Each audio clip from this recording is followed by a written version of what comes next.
Аттай біздің мектебімізді бәрін жақсы біледі, базовый курстан өттіңіздер.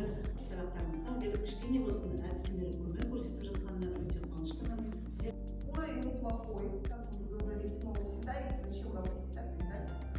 Вместо этого, что вы даете задание, тут же начинаете им время уходит, а потом это будет в них жить. И они автоматически это будут делать.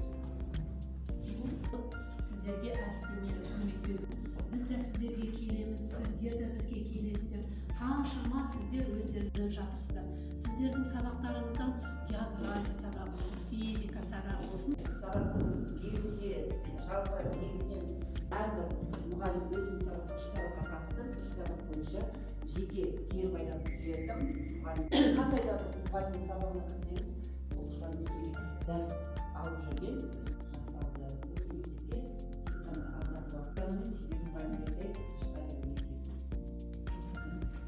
Байланыс берген кезде ол кісі тыңдап отырды деген арқылы жасады. Сондықтан осындай мүмкіндік беріп жатқан аудан білім бөліміне және мектеп директорына өзімнің алғысымды білдіремін.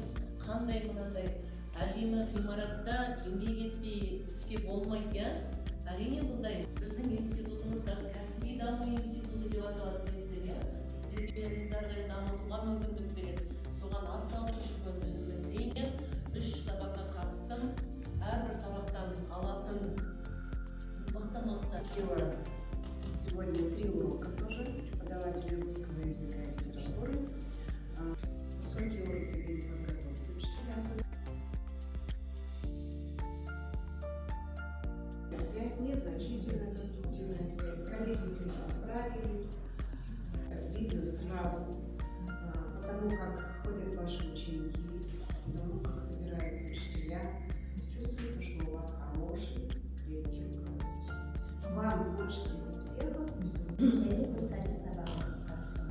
Олар бойынша сыныптар бойынша кері байланыс береді, мақсат бойынша жаңағы нұсқаулық беріп өте сабағына жеке келген өте тамаша. Мұғалімдеріне барады ғой. Ал енді сіздің үйретуіңіз бойынша. Расында да біз соған қайта оралып жатырмыз. Көп рахмет, бірақ тәңір әрқашанда ынтымақтастық атмосферада Сіздерге көптеген рахмет.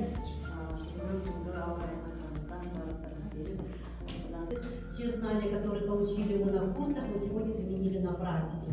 Посетила, сделала такой скрининг, мониторинг. Всех знаю, у нас мало, у нас школа непростая, у нас школа известная. Это одна из лучших школ района. Ее еще называют кузница кадров, школа лидеров. В музее, вот в этой экспозиции, когда вы заходили, вы это видели. Я надеюсь, что вы на YouTube посмотрите. Я очень волновалась, как мои коллеги дадут уроки, но я была уверена, что мы это сможем. Правда, что мотивировала? Мы сильные, мы сможем, и это может быть хорошо, что мы первые попали в этот проект. Коллеги, я горжусь вами, что вы не подвели, вы молодцы.